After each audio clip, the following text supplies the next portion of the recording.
Has this mountain that I've fallen down? How far have I tumbled to here? How long must I climb to see sweet sun again? Out of this valley of despair. Heavy is the cross I am bound to bear. How long an uphill march lies ahead?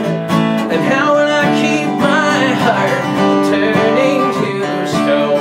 Lift my face to the light instead. How high is this mountain that I've fallen down? How far have I tumbled to here? How long must I climb to see sweet sun again? Out of this valley of despair.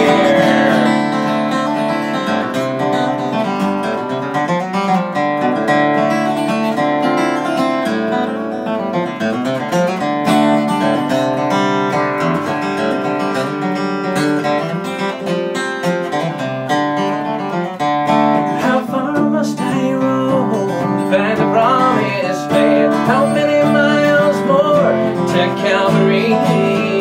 How many lonesome nights till I find that star? Set my course straight and true again.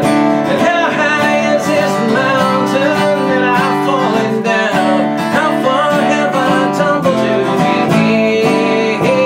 How long must I climb to see sweet sun again? Out of this valley of despair. Out of this valley of despair.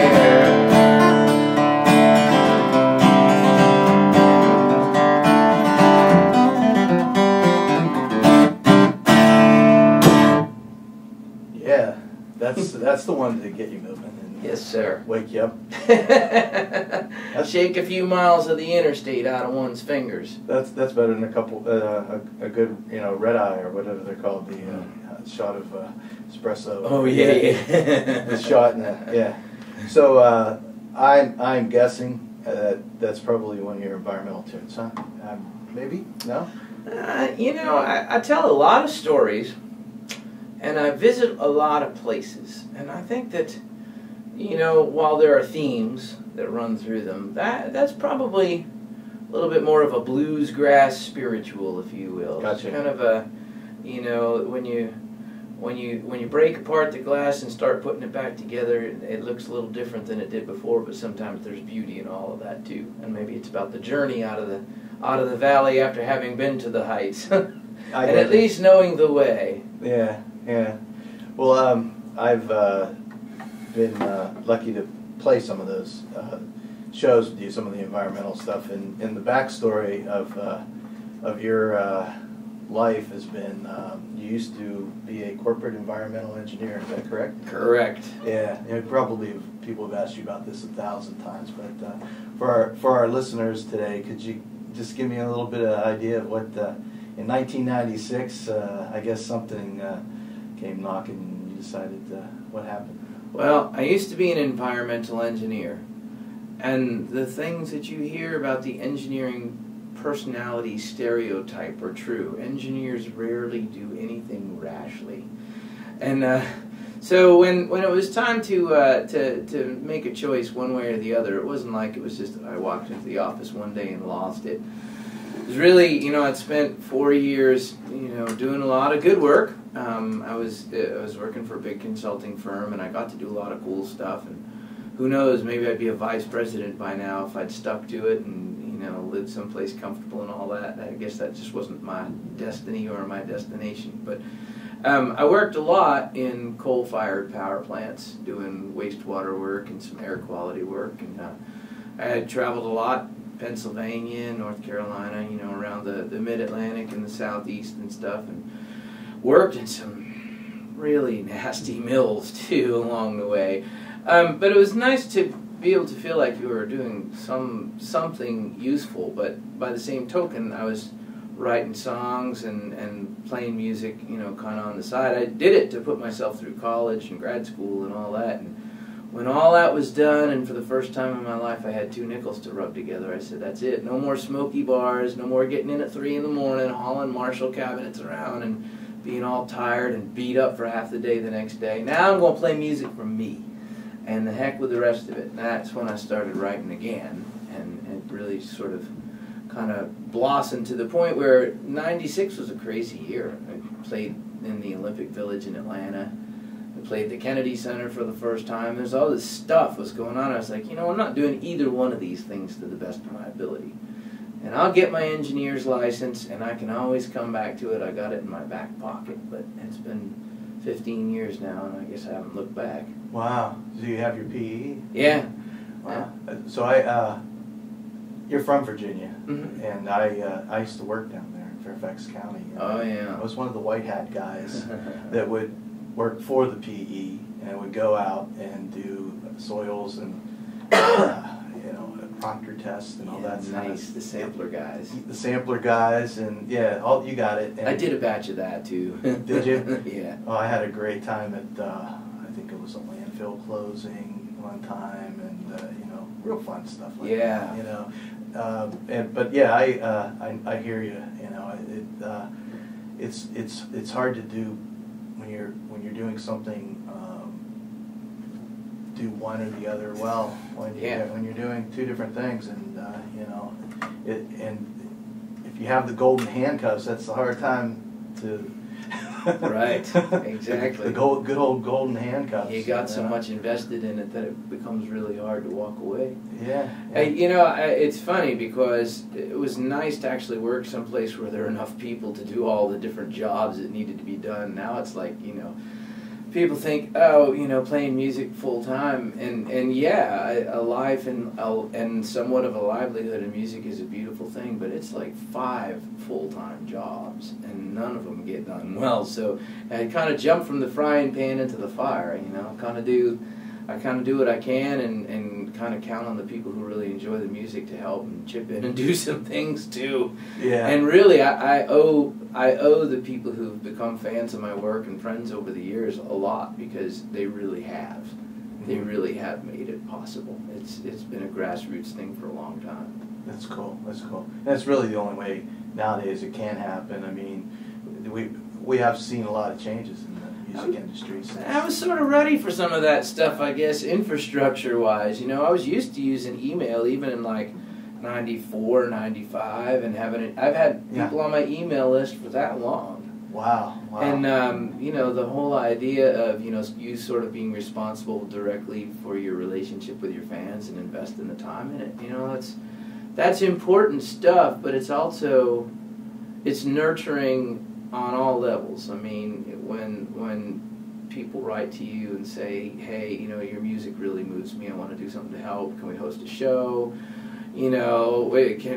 Whatever, make a donation, whatever it is, it inspires you to do your best at your craft and your business every day because they believe in it. And obviously you believe in it. If you wouldn't be doing it if you didn't, right? But the validation of having a lot of other people think, hey, this is really good, and I want to find a way to support you. It's like direct support of the arts. You can see the results pretty much firsthand and pretty quickly too. Yeah, it's direct patronage, like it used to be in medieval times. Yeah. Yes, I know we haven't really fallen that far. We're back. We know where we're at. We're back. This is familiar. Serfdom again. Well, hey, I would love it if you would play something else. In case you just joined us, you're listening to Acoustic Songs Live, and we have Andrew McKnight, who is you're playing some shows here in the area, right? Yeah, I got a busy weekend up here. I'm in Morgantown tonight doing a concert at the Unitarian Church. Tomorrow doing a concert in Avella over at Weatherbury Farm, which is a place where they've had a lot of great folk music workshops over the last few years. And this will be their first house concert, so I'm hoping that we'll get a good turnout of folks listening from the radio today. And then I'm in Pittsburgh on Sunday to do a Unitarian Church service and an evening concert at Allegheny UU, up right in town, right in Pittsburgh. On the north side? Yeah, on the north side. And then in the middle of the afternoon, I'm doing a performance workshop at David's Music House, which is a very cool place there in Peters McMurray. Township, yeah. Yep, yeah, in the South Hills, and helping aspiring performers kind of, you know, really get a hold of what their gifts are and how to connect with their audiences better. You know, we have all these workshops on songwriting and this and that and the other thing, but the real connectivity comes most of the time one-on-one in performance. Mm-hmm. Whether it's 1,000 people sitting in the crowd or 15, you know, it's still that's an opportunity for you to touch them in some way, and how to do that in a way that's authentic to your own style and your own work is something that I've spent a lot of time studying it, and I'm looking forward to sharing that. When's that, tomorrow? That's Sunday. Sunday at 1:30. Oh, cool. All right, this is Andrew McKnight. What are you going to play for us? Well, speaking of farms, I'm fortunate enough to live someplace that over the last couple of decades has buried a lot of farmland under 10,000 house subdivisions. But the last few years, people have realized that you can grow other things on that land that are almost as profitable, and they happen to be grapes. So I'm lucky enough to live in wine country in the Blue Ridge foothills, and so a lot of other agricultural businesses are doing pretty well. There's a lot of farm-to-table, you know, the farmers markets, the restaurants that use locally grown food. Community-supported agriculture is real big. And that's the more that I travel, the more I realize how lucky we are. Even though it's catching on in a lot of places, for some of the sort of traditional farming areas that are rural and not so populated, it's pretty challenging times. So this is one I wrote about this time last year, and it's called One More Year.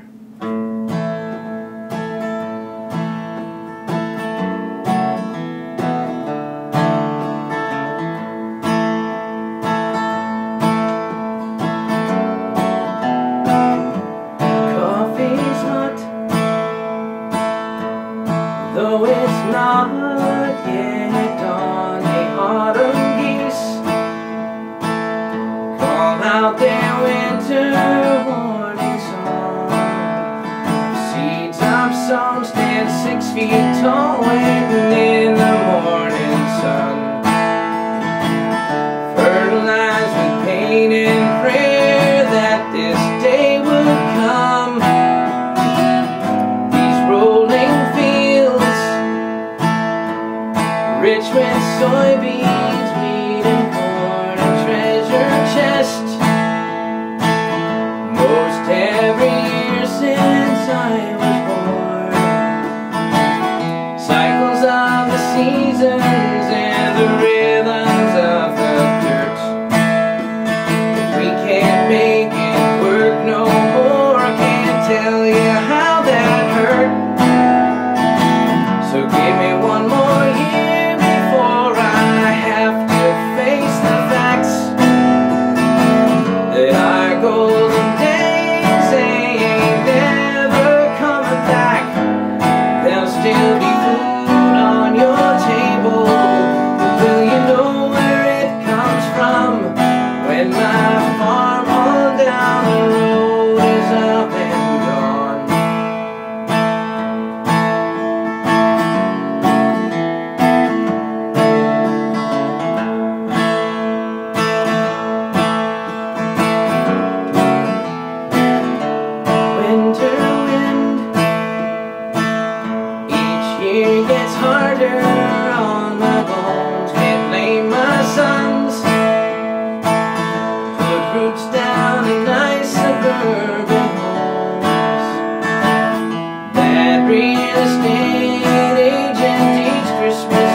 that our golden days ain't never coming back.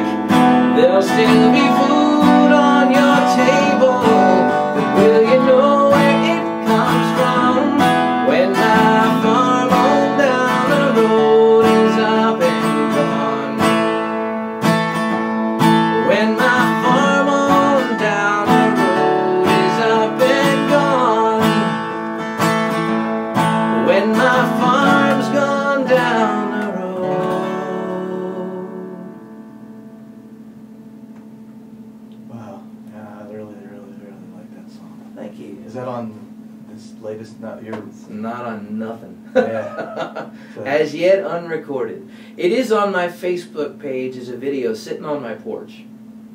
It's one of the few casual videos that we've put up. We get a lot of good stuff from concerts and all that, so why reinvent the wheel? But I figured, yeah, you know, I'd like to share that song somehow. So I filmed it out on my porch one day.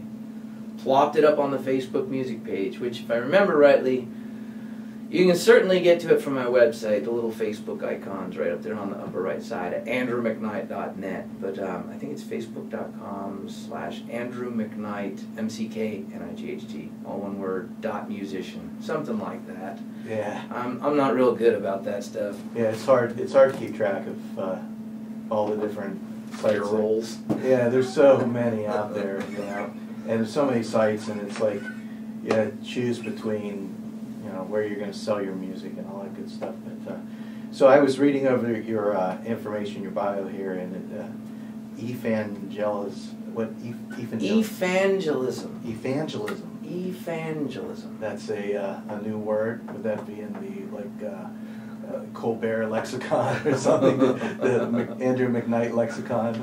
I've inventificated a few words. You inventicated it. I like that. So what is that? That is the folks that basically come out and do your shows and spread the word over the internet. Pretty much exactly that. The people who say, you know what, more people need to hear what you're doing, and I'm going to do something about it. You know, it might come down to buying a few CDs for people as Christmas gifts, or bringing 10 people to a show. Whatever it is, I'm grateful for it. And who knows, maybe we're getting a few new ones today. You know, for those of you who are listening online, if you're a Facebook user, actually you can just grab the URL and pop it on your Facebook page and share it with people. We still got another half hour of yakking and music to go, and why not tune some people in via Facebook or Twitter or whatever. We'd love to have more of a crowd in here. We even got room, and free liquor going on here. You know, don't say that at a college. Just tune in. Well, there's you can have a virtual moonshine. We are streaming live over WNJR.org, so people can listen live over the internet to the show, and over the South Hills broadcast area. And we record the podcast, put it up on PRX, and record the video and put it up on our YouTube channel. And I linked all that stuff, so everybody can hear it live or hear it when they have a chance, and share it and spread the word, spread the gospel of evangelism. Evangelism. Yeah, I want to say I think if I had a contest for the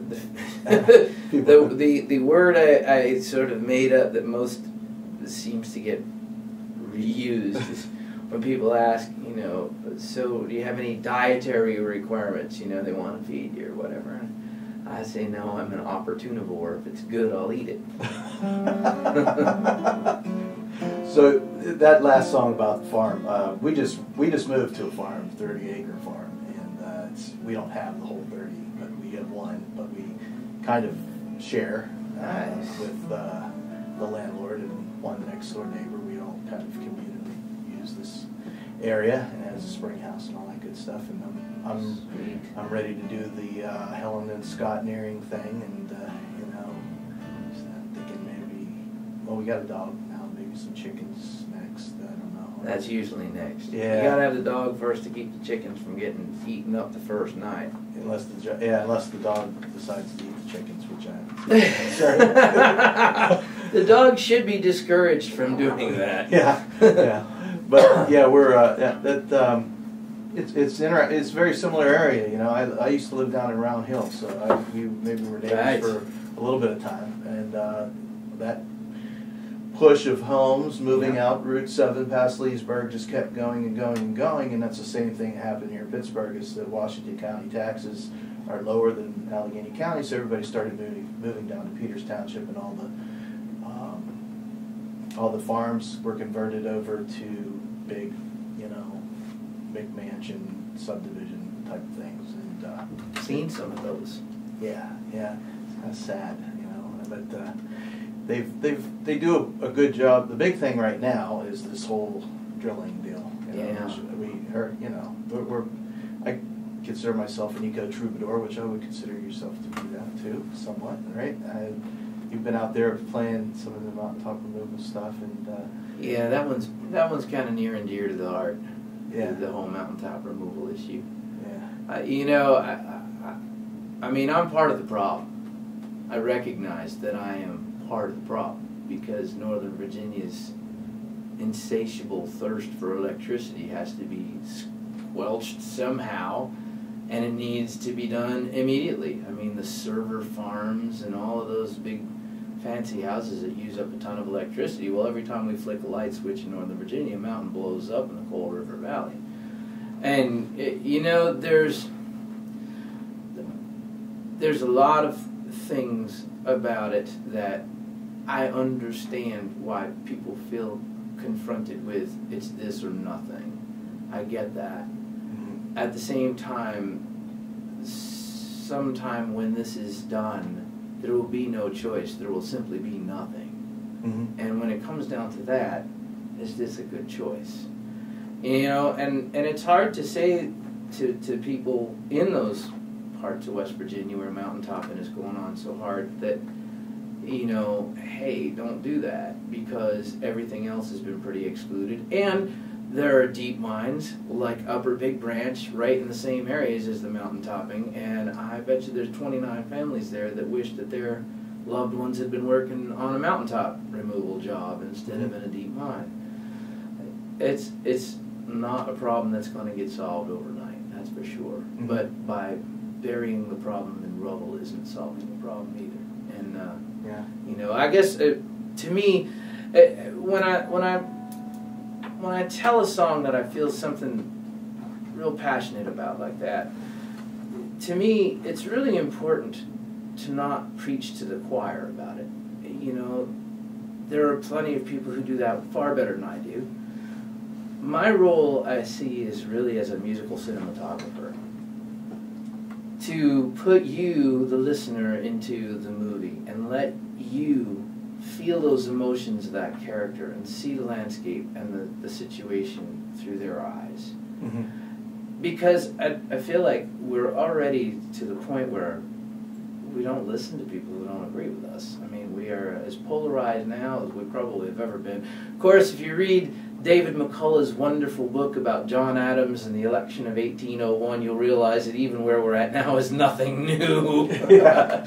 This is who we are, Right. And we go through periods where we're a little bit more civil about it than this, and I have some faith that this too shall pass, but, the idea that there are people who don't agree with me who are willing to listen to my songs, and that's really important to me, to be able to let them experience what those people are feeling and kind of take away all of the trappings and interpretations that are given to us in every other medium and every other way. Pick your news network. It's either the one you like or the one you don't. It comes down to the fact that it's way too easy to insulate ourselves from really thinking about solving the problem. Mm-hmm. And I know there's a lot of people who feel that there are good ideas on both sides and there are ways to solve some of the energy issues. Incredibly important. It's incredibly important. Mm-hmm. And yet, so's our future. And if this bountiful landscape that we inhabit is to sustain the generations to come after us, then some of the choices we're making right now are going to affect that. Yeah, a lot. I try to say, treat it like gold rather than sugar, Right, right. And we treated our fossil fuels like precious metals as opposed to, candy. We would all come off of the sugar high, and that's really what it comes down to, is that, we just have this enormous appetite for energy, and if we looked at it from, well, this is a finite resource that we can use to make a switch over to a sustainable energy solution and treated it as such. This is my, I know I'm preaching to the choir, and that's part of my thing, is that I find myself preaching to the choir, and maybe I'm just afraid of tomatoes or whatever. You know, do some that in this area. It's always been about jobs, and now with the drilling is one of the big things, right? Yeah. Like the shale drilling, and you know, that's always been the wedge issue. Is like, well, you know, you're taking away jobs. It could be anything. You know. And there is always somebody waiting to use that argument for their own personal gain. And the halls of most every state capital and Washington too are full of people who have taken advantage of one side or the other in some one of those wedge issues to get themselves into the comfortable place they're at. And you know, I think people. The funny thing is, you know, you see the people from Occupy Wall Street and the Tea Party people, and you see that at the core, they're complaining about a lot of the same things. Mm-hmm. Their solutions differ wildly, but they're complaining about some of the very same things. Mm-hmm. And that's what gives me hope that there's, you know, at some point we're going to come to a place where, you know, we're going to have to right the ship ourselves because the people that we're sending off to do the job are turning out to be rather woefully inadequate for it. That's a very I guess nice way of saying it. Corrupt would be better. But, you know. Anyway, let's dig into something now. How about? Well, speaking of the Coal River Valley, this is the one that's in the movie about it. So I figure I ought to do this. I wrote this with my my bandmate and founding Nitty Gritty Dirt Band member Les Thompson and our good friend Chance McCoy, who's a two-time West Virginia state fiddle champ. I actually wrote and recorded the tune in a day. And I've been learning how to play it solo and play it with the band ever since. This is for the people who've been displaced by mountaintop removal, and in particular along Route 3 there in the Coal River Valley, some of the places that are vanishing right in our time. It's called Made by Hand.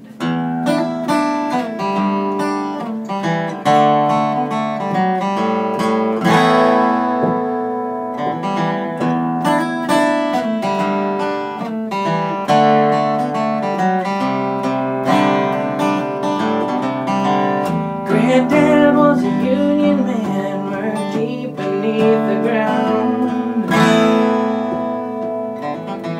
Say a prayer in the morning and again to see the sun go down.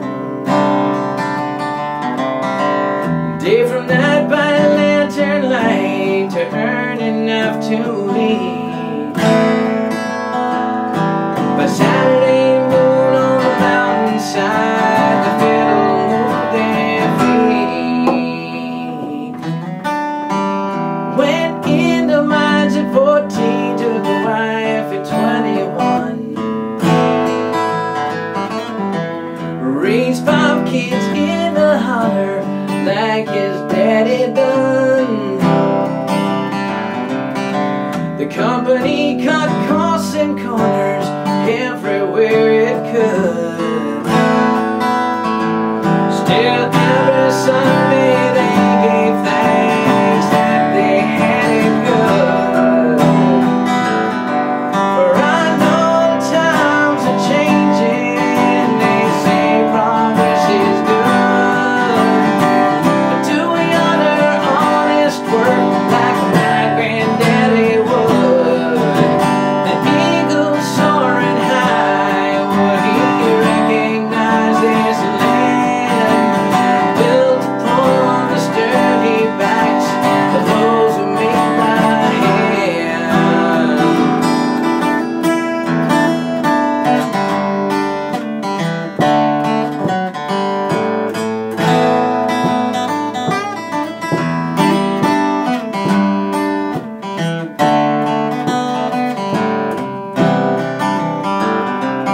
Daddy left these mountains for the mills of Ohio.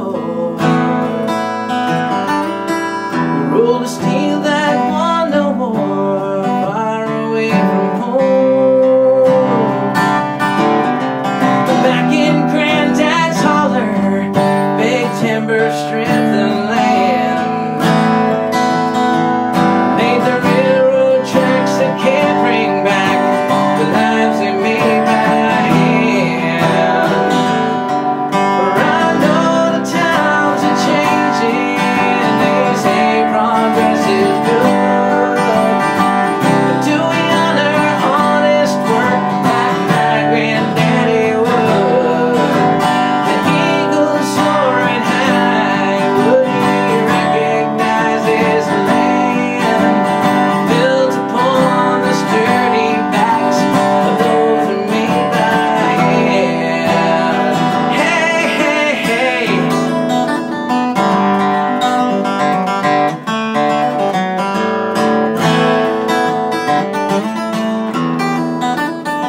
expire probably at this point. I think I finally did let it go this year. I think you made. There's no going back now. My skills are obsolete. Oh man, I cashed in my corporate job a couple years ago and did the same thing. I could still make a pretty decent spreadsheet if I had to. That was a great song, man. I really, really like that. Thank you. That was in the movie about Local. Yeah, Jordan Freeman's wonderful Local. movie that Marilyn Evans helped make. Came out after Coal Country and before Robert Kennedy. There's been so many movies now, you know. The story is getting told in a lot of different places. It's good. I mean, you know, for people tucked away in the hills and hollers down there around Whitesville and stuff, I mean, if you're not for it, boy, do you feel like you're alone against the world, you know. And it's for a region so blessed with people who have always found ways to live off of the lands. You know, remarkably skilled people to actually believe that it's coal or nothing for them is kind of hard to, you know. No, Appalachia and Appalachians are a lot more than that. They're a lot more than their ability to dig holes in the ground and go down and risk their lives. There's a lot more to it than that. And to see people talking like they really feel that that's the only choice they have, it's either that or leave, you know, that's hard. It's hard for anybody, you know, to think that the place that you live, you know, you have this choice. You lead this dangerous life for a whole lot less reward than it would be someplace where there were more opportunities and more ability to freely sell your labor, if you want to borrow the free market terminology about it, to have options for places to sell your work. You know, to feel that desperate that it's the choice of doing this very dangerous thing or leave. That's pretty tough. And actually there's a song from a totally different perspective about that, from Something Worth Standing For, that I'll do, because, you know, whenever there's an argument going on in Washington, I can kind of tell, because this cloud of hot air rises up and sticks to the Blue Ridge for a couple of days, like, you know, Los Angeles or something. It's just all this, you know, smog, really. They get nothing done and contribute to, you know, climate change at, you know, 10 times the normal rate. And when they get to arguing about what to do about immigration, you know, it's like, okay, I don't know about you, but I've never seen 14 million people at one of my shows. I have no idea what 14 million people look like. No clue whatsoever.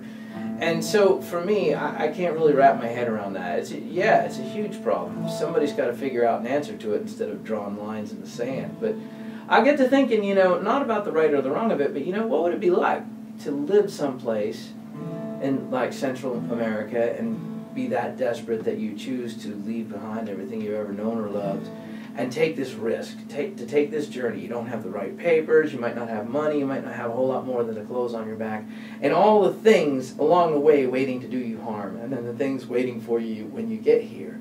To think somehow that that's that much better, that you're willing to do that from what should be the safety and security of the place you've always known and the people you've always loved, that's pretty sobering to me. And it makes me realize how lucky I've been to live here and to have these kinds of discussions. You know, it's pretty powerful stuff. So I got to imagine what it would be like if the situation were reversed and it was me wearing these shoes.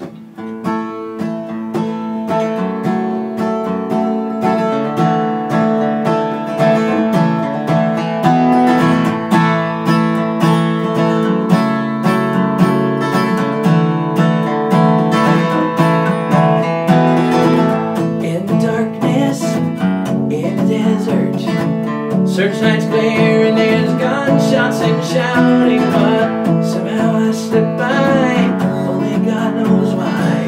The trucker dropped me at the Arkansas line. Where I come from is where the drugs run, and the men come with money and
So if you like what you heard, that's Andrew McKnight here on Acoustic Songs Live.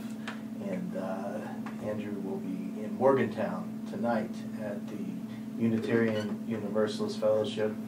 And tomorrow night in Avella at the Weatherby Farmhouse Concert. All of this is on his website at andrewmcknight.net. It's Andrew McKnight, McKnight.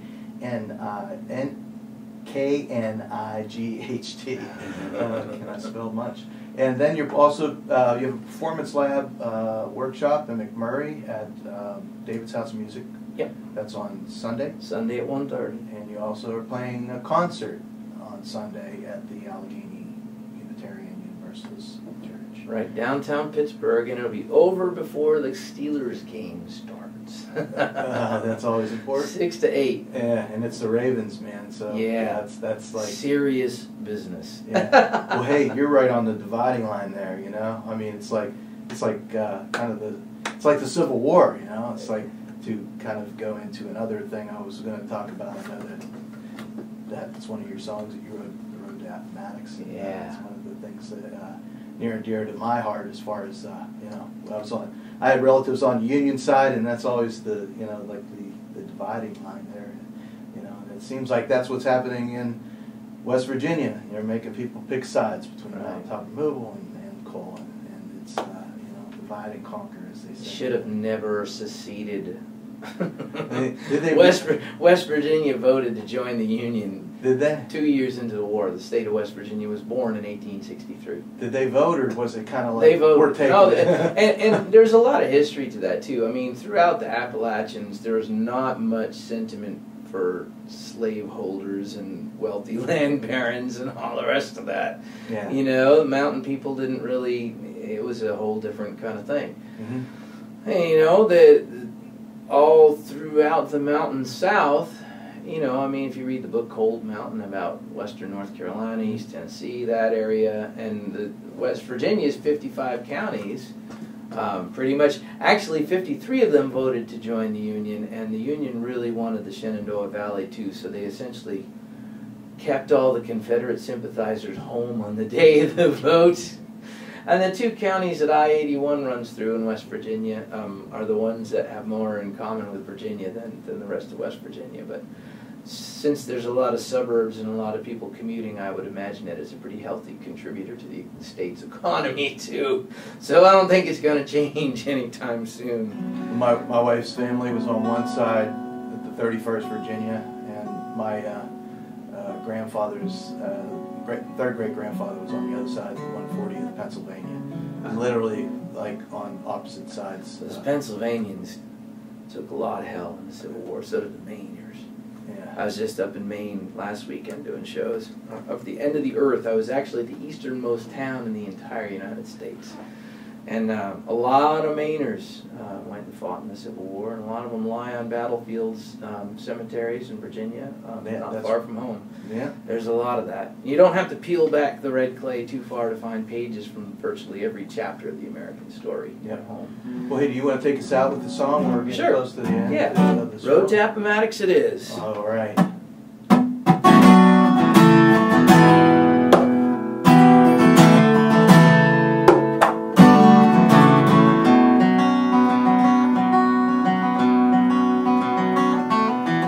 Grew up on that mountain farm down Nelson County way, which I ain't lived to see it again. That is not my fate.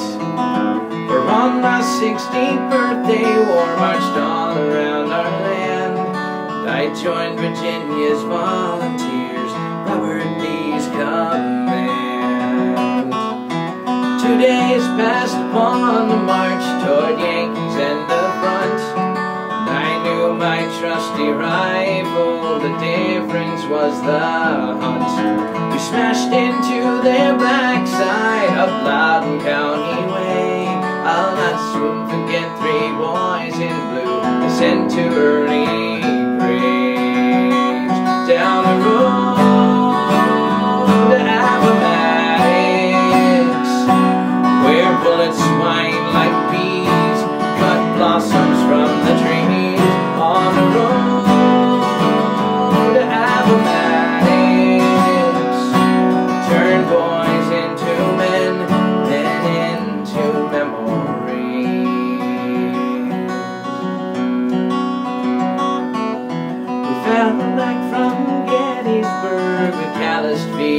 yards. Saw most of my company fall in Pickett's cursed charge. Winters spent on valley farms with little food or warmth, and hellfire came with spring advance and the smell of burning corn. Down the road to Appomattox, where bullets whine like bees, cut blossoms from the tree. On the road to Appomattox, turn boys into men, then into memory.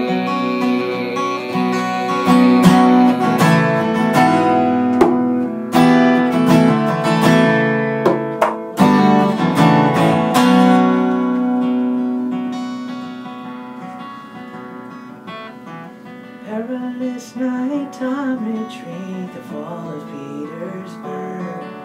The city burned around us, the Federals charging hard. I heard them call the chaplain, they heard me call on God. What a reward awaited me was not far off. Down the road to Appomattox, where bullets whine like bees, cut blossoms from the trees. On the road to Appomattox, turn boys into men, then into memories. There were battles won on both sides, the history books confirm, but no one ever wins at war. The last loser asks for terms. Down the road to Appomattox, where bullets whine like bees, cut blossoms from the trees. On the road to Appomattox, turn boys into men, men into memory.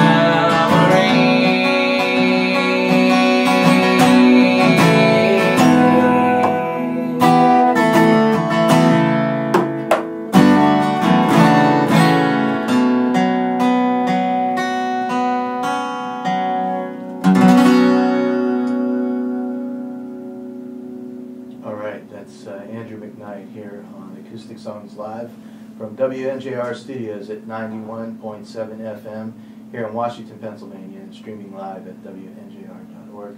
Thank you very much, Andrew, for coming in and joining us here today. A pleasure, my friend. Thank Thank you. Great finally getting a chance to meet you.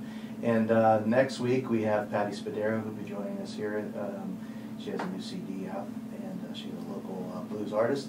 And you can always go to WNJR.org or acousticsongs.com to find out more about the radio program. And I'm your host, T. Mitchell Bell. And if you want to find out about Andrew's performance schedule, go to andrewmcknight.net, and there's a list of all of his places you can buy his CDs everywhere out there on the internets, and Including directly from me.